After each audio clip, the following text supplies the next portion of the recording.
Bienvenue sur Africa 24 dans cette nouvelle édition de l'Africa Tonight. Voici les titres de l'actualité. L'opposant sénégalais Ousmane Sonko dévoile ses ambitions face à la presse. Le leader du PASTEF a annoncé sa candidature à l'élection présidentielle de 2024. Il a par la même occasion déroulé sa feuille de route pour les 18 mois à venir. Les autorités tchadiennes de transition poursuivent leurs initiatives pour promouvoir la cohabitation pacifique. Alors que le dialogue national inclusif s'ouvre ce samedi 20 août, le défunt professeur Zakaria Fadoul Kidir a été honoré. Une rue de la capitale porte désormais son nom. Et les incendies qui ont ravagé le nord-est de l'Algérie pendant 48 heures ont été dévastateurs et meurtriers. Près de 40 personnes ont perdu la vie et plus de 200 autres ont été blessées à cause de ces feux de forêt désormais maîtrisés. Son annonce ne fait que confirmer l'intention que lui prêtaient certains. L'opposant sénégalais Ousmane Sonko est candidat à l'élection présidentielle de 2024 au Sénégal. Le leader du PASTEF a annoncé à la presse ce 18 août, soit 2 semaines après la publication des résultats des élections législatives du 31 juillet, qui a permis à l'intercoalition Yewwi Askan Wi Wallu Sénégal d'être au coude à coude avec la coalition au pouvoir Benno Bokk Yakaar. Un sujet de Cheikh Omar Kamara. Ousmane Sonko, candidat à la présidentielle 2024 au Sénégal. Le président du parti d'opposition PASTEF, les Patriotes et maire de la ville de Ziguinchor a fait cette déclaration jeudi 17 août 2022 lors d'une conférence de presse à Dakar. Le principal opposant au pouvoir a demandé à ses camarades de rester focus sur 2024. Une recommandation accompagnée de quelques consignes pour assurer sa victoire. Ousmane Sonko promet de faire une tournée dans tous les départements du Sénégal. Ce principe, c'est que moi, Ousmane Sonko, s'il plaît à Dieu, et si mon parti le veut, parce que nous avons des règles d'investiture au sein du parti, je suis candidat à l'élection présidentielle de février 2024. Je crois n'avoir pas besoin de démontrer la légitimité de cette candidature. Une candidature jugée évidente et légitime pour le leader de PASTEF. Ainsi, en déclarant sa candidature pour les prochaines échéances de 2024, Ousmane Sonko dit n'avoir violé aucun accord au niveau de sa coalition de partis Yewwi Askan Wi, encore moins au niveau de l'intercoalition Yewwi Wallu. Et je le dis avec toute l'objectivité du monde, il n'y a personne de mieux placé que nous pour gagner l'élection présidentielle de 2024, s'il plaît à Dieu. Et c'est pourquoi il faut qu'on reste focus. Et c'est parce qu'ils en sont convaincus qu'ils ont décidé de mettre un frein à ce projet. Quand je dis il faut comprendre qu'il s'agit de Macky Sall et son régime, mais il faut comprendre également que c'est la France. En perspective de ce rendez-vous historique, le leader de l'opposition radicale et candidat à la présidentielle 2019, Ousmane Sonko a invité les Sénégalais à s'engager pour une vraie alternance aux prochaines élections présidentielles en 2024. Également dans l'actualité, en Éthiopie, le gouvernement fédéral s'est dit prêt ce 18 août à s'asseoir à la table des négociations en vue d'un cessez-le-feu avec les rebelles du Front de libération du peuple du Tigré, TPLF, mais accuse ces derniers de refuser de négocier la paix. La résolution pacifique de ce conflit armé entamé depuis novembre 2020 dans la région du Tigré a été évoquée depuis des semaines, mais depuis, aucune discussion n'a commencé. Rappelons par ailleurs que depuis plus d'1 an, la région du Tigré, dont le TPLF a repris le contrôle en grande partie courant 2021, est privée des services essentiels. Leur rétablissement avant les négociations est exigé par les rebelles, une précondition que le gouvernement fédéral refuse en rappelant que le rétablissement des services essentiels et le cessez-le-feu sont 2 questions distinctes. La nationalisation des grandes artères de N'Djamena se poursuit au Tchad. Une nouvelle cérémonie de baptême s'est tenue le 18 août. Une rue du 8e arrondissement de la capitale a été baptisée avenue Zakaria Fadoul Kidir du nom du défunt professeur et ancien ministre de l'enseignement supérieur et de la recherche scientifique.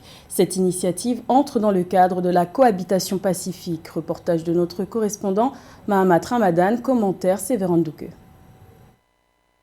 Surnommé le Martin Luther King tchadien, le professeur Zakaria Fadoul Kidir est un écrivain et homme politique, partisan de la non-violence et de la paix. Connu pour ses prises de position en faveur de la justice, cet enseignant-chercheur a contribué par ses écrits à promouvoir l'éthique et la morale dans la vie politique et sociale de ses compatriotes. En marge du dialogue national inclusif, les autorités de la transition ont honoré sa mémoire pour promouvoir les valeurs de la paix et de la démocratie qu'il a défendues toute sa vie.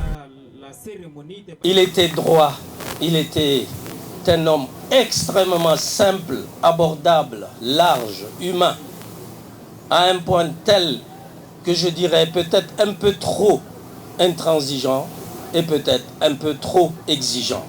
Mais nous, de sa corporation, nous nous reconnaissons en lui et nous l'acceptons comme il est. Linguiste, phonéticien et anthropologue, Zakaria Fadoul Kidir est très connu dans le milieu de l'enseignement supérieur africain pour ses idées pacifistes et moralisatrices.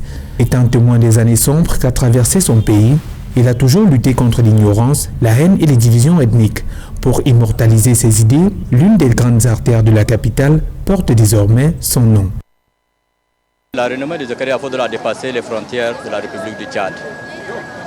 Linguiste, il a donné toute sa vie dans le meilleur métier du monde, c'est le métier de l'enseignant. Il était le premier bachelier de sa communauté, premier professeur de sa communauté aussi. C'était un homme très simple. Pour rappel, Zakaria Fadoul Kidir a passé toute sa carrière à l'enseignement et à la formation des jeunes, où il a gravi tous les échelons jusqu'au poste de ministre de l'Enseignement supérieur, auteur de 5 ouvrages, dont le plus célèbre, Les moments difficiles, qui retrace l'histoire tumultueuse de sa patrie, le Tchad. Et toujours concernant le Tchad, le collectif de l'opposition Wakitama a décidé de maintenir sa manifestation ce vendredi malgré l'interdiction du rassemblement par la junte au pouvoir. Wakitama a appelé à la désobéissance civile tout en dénonçant le caractère illégal de cette interdiction. Dans le reste de l'actualité, en Centrafrique, le bloc républicain pour la défense de la Constitution, BRDC, a annoncé le 18 août la date de son premier meeting. Cette coalition de partis politiques, d'opposition et organisations de la société civile se réunira le 27 août dans le 8e arrondissement de Bangui. Notons que cette annonce succède à celle du président Faustin Archange Touadéra le 12 août dernier, à la veille de la fête de l'indépendance du pays, sur un futur référendum constitutionnel, une initiative critiquée par l'opposition qui lui prête l'intention de briguer un 3e mandat. Le développement de l'industrie numérique est l'un des facteurs importants de croissance sur lequel les autorités misent en République du Congo. C'est d'ailleurs le 4e pilier du plan national de développement 2020-2026. Une enveloppe de 360 milliards de francs CFA sur 5 ans a été consacrée au secteur du numérique. Plus de détails avec Sévéran Douke. L'industrie numérique est au cœur du plan national de développement de la République du Congo. Avec des investissements à hauteur de 360 milliards de francs CFA dans le secteur du numérique, soit plus de 4% des investissements total dédiés au PND sur 5 années, les autorités congolaises envisagent à échéance une stimulation de la croissance économique, notamment à travers le développement des plateformes et de l'entrepreneuriat numérique, des compétences ou encore la recherche de la production industrielle liée au numérique. Il faut noter que des investissements importants ont été consentis par le gouvernement dans ce secteur, notamment à travers l'autorité de régulation des postes et communications électroniques, l'ARPCE, qui dispose d'une infrastructure de qualité avec des big data, ce qui permet donc au Congo d'être quand même, il faut le reconnaître, l'un des meilleurs dans ce secteur au niveau de l'Afrique centrale. La politique de développement à travers l'industrie numérique est inscrite dans le programme d'investissement public 2020-2026 et se décline sur 5 axes pour 33 projets dont l'objectif visé à terme est la réduction de la fracture numérique et la simplification des procédures de la gouvernance par l'accélération de la digitalisation à l'heure où les technologies numériques permettent aux pays d'accélérer leur développement socio-économique. Et le numérique donc est en train d'être évidemment émaillé dans tous les secteurs socio-économiques du Congo, évidemment grâce donc à ces big data, grâce à ces infrastructures de qualité qui ont été investies pour pouvoir booster l'économie numérique au Congo. Le développement de l'économie numérique, pilier du plan national de développement PND 2022-2026, est fille du projet de société de la présidence Sassou Nguesso, Ensemble poursuivons la marche, qui oriente la politique de développement du Congo. C'est une initiative qui va permettre d'augmenter la production agricole nationale de 30% au Cameroun et ainsi éviter l'apparition d'une crise alimentaire. Les autorités camerounaises vont bénéficier d'appuis financiers de la part de la Banque africaine de développement et de la Banque mondiale pour un total de 94 milliards de francs CFA. Ces subventions doivent permettre de faire face à l'inflation. Les explications de Séverin Dequeux. Les autorités camerounaises vont bénéficier d'appuis financiers de la Banque africaine de développement et de la Banque mondiale, soit respectivement 42 milliards et 52 milliards de francs CFA pour pallier au sévice de la pénurie de certains produits indispensables à la production agricole de qualité, notamment les engrais et autres pesticides. Depuis le début de la crise russo-ukrainienne, l'accès aux engrais se complique, les deux protagonistes étant les principaux fournisseurs mondiaux. La Banque africaine a consenti mettre en place un projet d'appui à la production agricole. Une ligne de crédit participant à un appui sectoriel budgétaire de 42 milliards a été mise en place. Le deuxième programme mis en place, c'est le programme d'urgence de lutte contre la crise alimentaire. C'est un programme financé à hauteur de 52 milliards par la Banque mondiale. Les subventions sous forme de lignes de crédit vont permettre de juguler la crise de la hausse des prix des engrais, mais surtout vont permettre d'augmenter la production agricole nationale de 30% pour éviter la survenue d'une crise alimentaire d'ici 2024-2025, selon les experts de la Banque mondiale. À cette disposition va s'ajouter la mise à disposition de semences de qualité et des graines prégermées de produits de grande consommation afin de multiplier le potentiel agricole des producteurs. Il a été établi par les experts de la Banque mondiale que face à l'augmentation démographique et face à la dépendance de l'extérieur, si nous ne voulons pas courir vers une crise alimentaire dans les années 2024 ou 2025, il faudra tout de suite augmenter la production agricole de 30% chaque année. La production agricole du Cameroun a permis de réduire les importations dans la filière maïs, passant de 400 000 tonnes en 2017 à 29 000 tonnes en 2021. Il est donc question de maintenir le cap pour assurer la sécurité alimentaire et l'autosuffisance alimentaire tout en réduisant autant que possible les importations. Scène de désolation en Algérie, le nord-est du pays a été le théâtre de violents incendies meurtriers pendant 48 heures. Si les autorités affirmaient dans la matinée de ce vendredi 19 août que les feux étaient maîtrisés, le bilan est très lourd.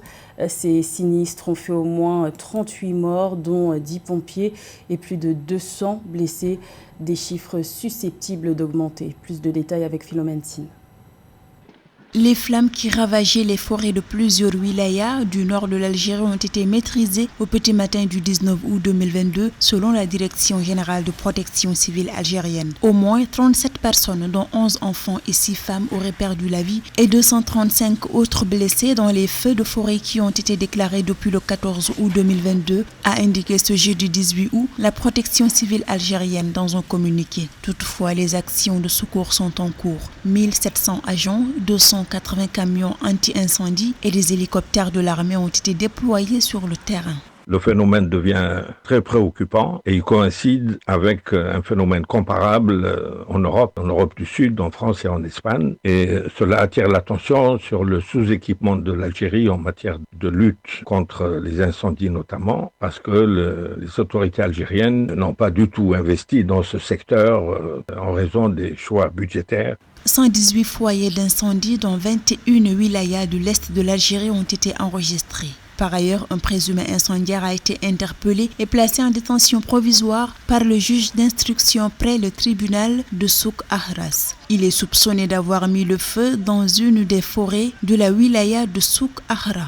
L'Algérie ne bénéficie pas de solidarité internationale puisqu'elle est presque en guerre avec son voisin de l'Ouest. Son voisin de l'Est est plus sous-équipé qu'elle, et donc il ne peut pas y avoir une solidarité comparable à celle que la France en bénéficie, et donc ça pose le problème des insuffisances de la politique suivie en Algérie, et cela aggrave le dissentiment avec un peuple qui s'est laissé enthousiasmer pour le Hirak. Selon le ministère algérien de l'Intérieur, 106 incendies ont éclaté dans le pays depuis le début de ce mois d'août, détruisant 80 hectares de forêt et 1800 hectares de taillis. Interrogés sur l'origine de ces sinistres, les autorités pointent du doigt l'action humaine et la canicule qui sévit actuellement dans plusieurs régions du pays. Et notons que le dispositif anti-incendie algérien est depuis très critiqué. Sont notamment pointés du doigt l'absence de bombardiers ainsi que les moyens aériens pour lutter contre les incendies. Rappelons qu'il aura fallu 48 heures aux 1700 pompiers algériens pour pouvoir maîtriser une vingtaine d'incendies qui ont ravagé plus de 14 régions du nord-est du pays. C'était le journal de la rédaction. Merci de l'avoir suivi. L'information continue sur Africa 24.